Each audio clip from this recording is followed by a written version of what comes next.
Dövlət qulluğuna dəstək üçün sualların izahına davam edirik. 3 dənə söz yaradıcılığı suallarının izahına baxaq.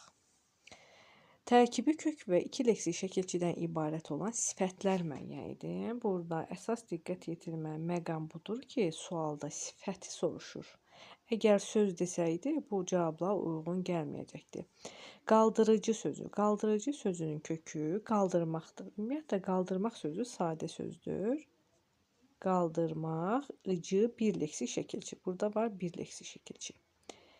Üzüntülü, üzmək sözün kökü, üzüntü, üntü, leksik şəkilçi, lü, leksik şəkilçi. Burada 2 leksik şəkilçi var. Təmizlənmək, lə, n, 2 leksik şəkilçi var. Bulaşıq, bulaşmaq, ş, ıq. Burada da 2 dənə var. Və qırışlı sözündə də qırış sözün kökü, l da leksik şəkilçi. Burada bir dənə var. Biz görürük ki, burada 3 sözdə 2 dənə leksik şəkilçi var. 2, 3, 5. Əgər sifət soruşursa, onda təmizlən sözünü buradan çıxarırıq. Qalır 2, 5. Cavabımız olur B bəndi. Üzüntülü sözündə üntülü 2 leksik şəkilçi var. Bulaşıq sözündə ş, ıq 2 leksik şəkilçi var. Keçək 47-yə.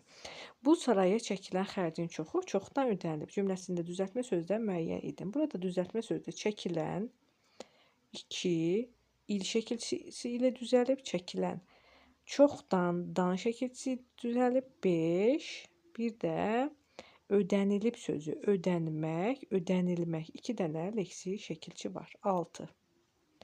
Cavabımız oldu 2, 5, 6. Bu açıq sualdır.